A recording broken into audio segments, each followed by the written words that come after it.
Mesdames et messieurs, bonsoir. Je vous retrouve à nouveau cette semaine et toujours avec le même plaisir pour un nouveau numéro de ma banque Assurance et moi. Cette émission qui lutte pour la recontextualisation de l'économie nationale et internationale.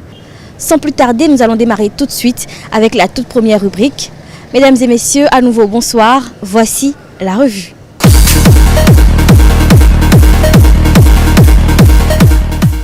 Un atelier national sur la lutte contre les transports physiques transfrontaliers illicites s'est déroulé à Cotonou du 25 au 27 février 2020. Des précisions dans cette rubrique. Le document que vous allez suivre présente également le bilan de la production de maïs en Afrique et dévoile le plan d'investissement extérieur de l'Union européenne. Regardez. Cette rubrique vous est offerte par l'Économiste, premier quotidien économique au Bénin, disponible du lundi au vendredi sur toute l'étendue du territoire national. Production de maïs en Afrique, 23 millions de tonnes de déficit par an.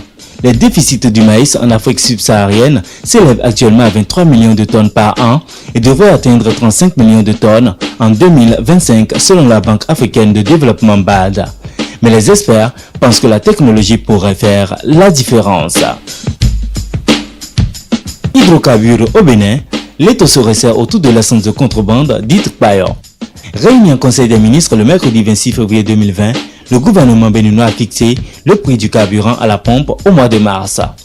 Pour cette période, l'essence sera vendue à 505 francs contre 535 francs actuellement et 550 voire 600 francs pour l'essence de contrebande en provenance du Nigeria dans le contexte de fermeture des frontières. L'étau se resserre-t-il ainsi autour de l'essence de contrebande? Grosse question. Plan d'investissement extérieur de l'Union européenne, 42 projets prioritaires pour l'Afrique de l'Ouest. Transport, énergie, eau et économie numérique, ces domaines prioritaires pour les États de l'Afrique de l'Ouest étaient au cœur du séminaire régional tenu à Dakar au Sénégal du 20 au 21 février 2020.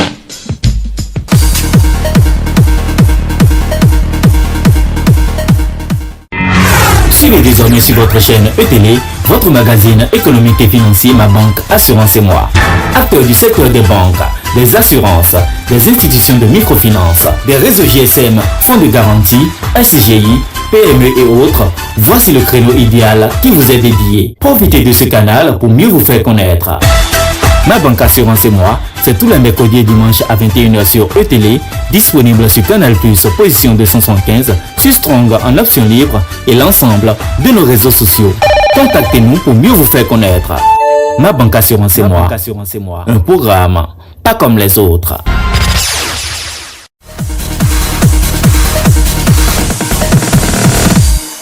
Nous évoluons dans cette émission et c'est le moment d'aborder la deuxième étape. Mesdames et messieurs, voici le forum.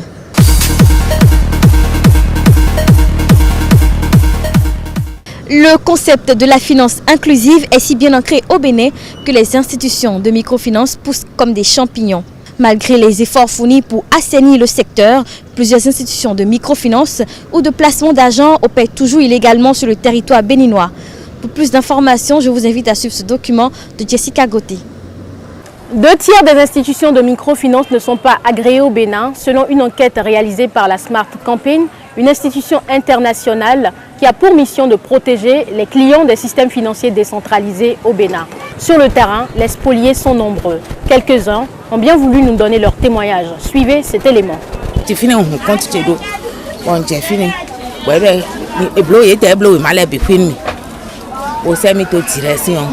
Après 10 ans, et doit nous chiquer des données.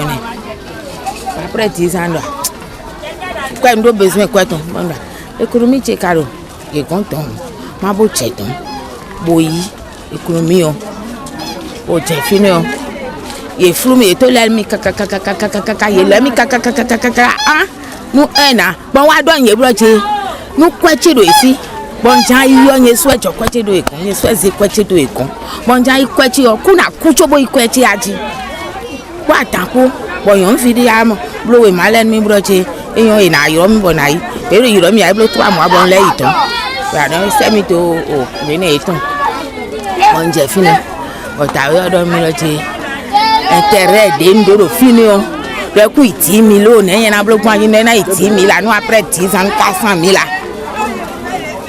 bedo e ku itimi lo akodo mi ka bo leko o le ayi na yo kon lote o no mo e na ihun do na yi kweche bi de nse te po oba nde nkuso ba economy eton o e ka do e o blow e ma de obi do nye ma i retire a be na blow pet don yi ko bon wa yi kon bon no ye do je nkuso ba intérêt o de o me ini se kweche de nse ro fini on mi te po che ni no ma du ko choboku do no ndu ndero wa mi e ti mo wa reclamer kweche ti mo e na ndu achi bẹ̀rẹ̀ ti confie wo e ma tian bon tian be comme kaka abo le ko awa don bro ti ko 50 000 euros donc la chuté. Bon, leur stratégie c'est de collecter des prêts auprès de leurs clients et après de leur faire de prêts. Et quand tu finis un mois, on peut t'accorder un mois que tu vas rembourser par la cotisation. Alors, si tu te mets par exemple à 1200, tu laisses les 200 francs là, et chaque fois que tu fais un mois, c'est 30 000 francs que tu prends en leur laissant 1000 francs par mois et 200 francs, ça fait 1200 que eux ils collectent sur nous par mois. Donc à la fin de mon premier carnet, il me dit que je dois avoir un compte bancaire. Je n'ai pas vu le livret de compte jusqu'à présent. Et quand ça a commencé par tourner mal, on n'arrive plus à prendre les cotisations à temps. Donc j'ai poussé ma curiosité à demander aux agents collecteurs qu'est-ce qui ne va pas. Ils m'ont dit que c'est l'État qui veut leur venir en partenariat, l'État veut les soutenir en quelque sorte, et que tout est en train de changer. Effectivement, le carnet a changé, le nom a changé, mais les numéros demeurent, les numéros téléphoniques demeurent les mêmes. C'est presque les mêmes personnes qui continuent, mais sous l'œil vigilant de l'État. Donc on a continué et par la suite, la dernière considération que j'ai faite, ils n'ont pas me rembourser. L'Association professionnelle des systèmes financiers décentralisés a pour mission de contribuer à la défense des systèmes financiers décentralisés membres et de faciliter leur professionnalisation et leur développement en renforçant continuellement leur capacité à offrir des services de qualité aux populations. Nous nous sommes rapprochés du directeur du consortium Alafia pour nous faire l'état des lieux. Je dirais d'entrée de jeu qu'il y a une grande différence entre système financier décentralisé et institution de microfinance. Le thème institution de microfinance, je dirais que c'est un thème un peu conventionnel. C'est utilisé généralement pour désigner les structures qui collectent l'épargne du public et qui octroient des prêts à la population sans avoir la forme de banque. Mais la microfinance, c'est une activité qui s'est beaucoup développée dans nos États et qui aujourd'hui est réglementée compte tenu du volume de l'épargne collectée, compte tenu du volume des crédits octroyés à la population. C'est une activité aujourd'hui qui aide la population à pouvoir vraiment avoir les moyens pour pouvoir se prendre en charge à la base. Si bien que les institutions de microfinance sont appelées dans l'espace UEMOA et au Bénin, puisque nous avons des lois communautaires, sont désignés systèmes financiers décentralisés. Compte tenu du fait que le secteur est réglementé au Bénin, vous ne pouvez pas être institution de microfinance sans avoir l'agrément. Donc vous ne pouvez plus être seulement institution de microfinance, vous devez être alors un système financier décentralisé ou une structure financière décentralisée. Donc, IMF ou bien institution de microfinance, c'est une structure qui n'a pas l'agrément. C'est une structure qui agit en marge de la réglementation. Aujourd'hui, nous avons les deux formes d'institutions encore présentes au Bénin. Nous avons les systèmes financiers décentralisés, que sont des institutions de microfinance agréées par le ministre en charge des Finances, et tout simplement des institutions de microfinance, mais qu'on peut aussi appeler des initiatives de microfinance, puisque souvent c'est conduit par un privé, par un individu, par un promoteur, et qui n'a pas encore fait les démarches nécessaires pour avoir l'agrément. Donc nous avons au Bénin le volet formel, qui est animé par les systèmes financiers décentralisés, et nous avons le volet informel qui est animé par les institutions de microfinance non agréées ou des initiatives de microfinance. Nous avons plus de 200 institutions de microfinance agréées au Bénin. Donc nous avons plus de 200 systèmes financiers décentralisés. On est d'accord? Mais par rapport au volet informel, ils sont encore nombreux. Et le Bénin a fait déjà 2 recensements. Au premier recensement, ils étaient plus de 400. Mais au deuxième recensement, ils étaient plus de 700. 700 initiatives de microfinance ici au Bénin.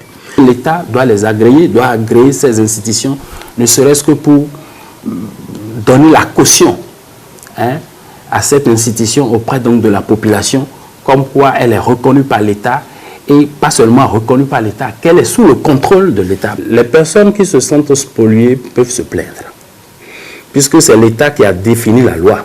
Ces structures, il faut les dénoncer auprès de l'Agence nationale de surveillance des SFD. Parce que c'est l'Agence nationale de surveillance des structures de microfinance agréées qui reçoit la demande d'agrément et qui est chargée de l'application des tests qui réglementent l'activité de microfinance. Vous pouvez dénoncer cette institution-là auprès donc de votre commune. ABEF est très impliqué dans la fermeture des structures exerçant en marge de la réglementation. Alors l'initiative de la Smart Campaign est une très très bonne initiative car elle amène les clients à mieux connaître leurs droits et à les défendre. Parce qu'il n'y a pas d'institution de microfinance sans client. Et le client doit le savoir. Comme quoi, sans eux, il n'y a pas d'institution de microfinance. Et si eux sont là en étant insatisfaits, ce n'est pas bien. L'institution ne peut pas faire de la bonne performance. Donc, c'est vraiment une très très bonne campagne que la Smart Campaign est en train de mener au Bénin. Mais je dirais que cette campagne fait suite à une étude intitulée La voix des clients. Parce qu'avec le consortium Alafia, la Smart Campaign a fait une étude ici au Bénin pour connaître les appréciations des clients des prestations, sur des prestations des systèmes financiers décentralisés. Et les clients disent beaucoup de choses. Les clients disent beaucoup de choses. Sur le comportement des agents d'institutions de microfinance, sur la qualité des prêts, sur la qualité de l'accueil, sur la qualité des informations privées, leur gestion par les structures de microfinance. Donc la Smart Campaign revient maintenant avec ce programme de sensibilisation des clients pour que les clients puissent connaître leurs droits et soient vraiment en mesure d'exiger que leurs droits soient vraiment respectés par les institutions de microfinance. Merci, M. Ignace Dovi. Je le rappelle, vous êtes le directeur du consortium Alafia, l'association professionnelle des systèmes financiers décentralisés au Bénin. C'est moi qui vous remercie très sincèrement. Au plaisir. D'accord, c'est moi qui vous remercie. Et voilà, l'état des lieux est fait.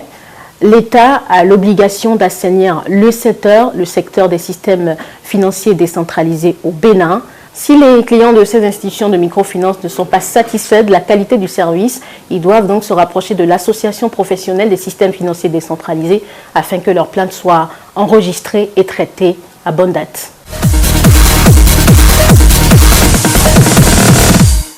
Cette émission se poursuit. Restez avec nous pour Dico Eco.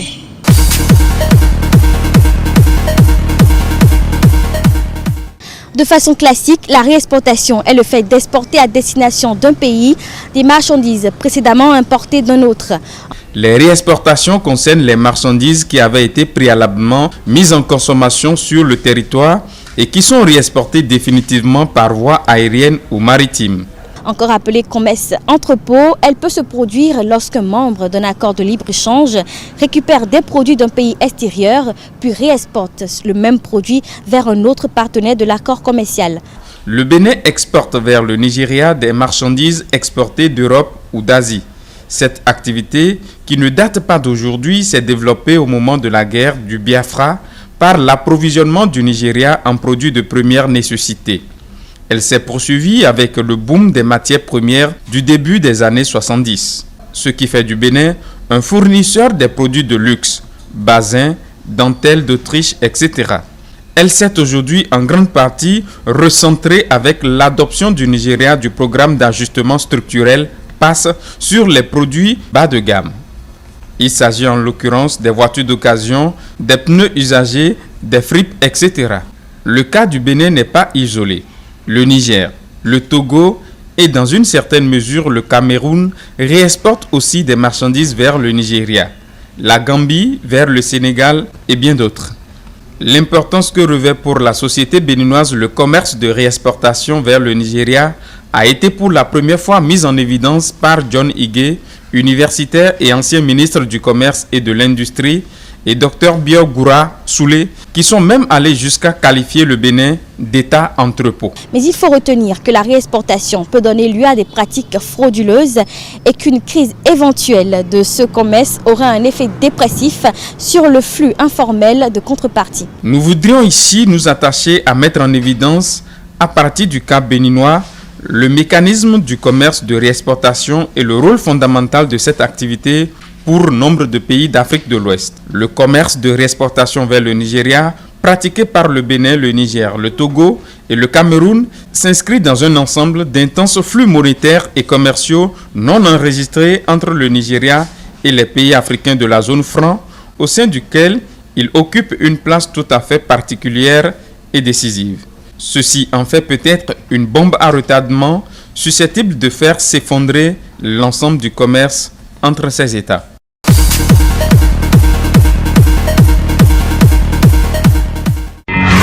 Suivez désormais sur votre chaîne ETélé, votre magazine économique et financier Ma Banque Assurance et Moi. Acteurs du secteur des banques, des assurances, des institutions de microfinance, des réseaux GSM, fonds de garantie, SGI, PME et autres, voici le créneau idéal qui vous est dédié. Profitez de ce canal pour mieux vous faire connaître. Ma Banque Assurance et Moi, c'est tous les mercredis et dimanches à 21h sur ETélé, disponible sur Canal+, position 275, sur Strong en option libre et l'ensemble de nos réseaux sociaux. Contactez-nous pour mieux vous faire connaître. Ma Banque Assurance et Moi, un programme pas comme les autres.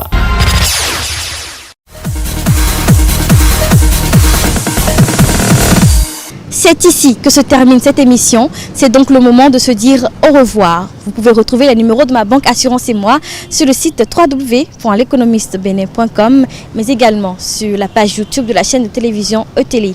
Ne l'oubliez pas, Ma Banque Assurance et Moi est une tranche disponible si vous avez envie de profiter de cette opportunité pour faire connaître vos activités, vos produits, votre entreprise.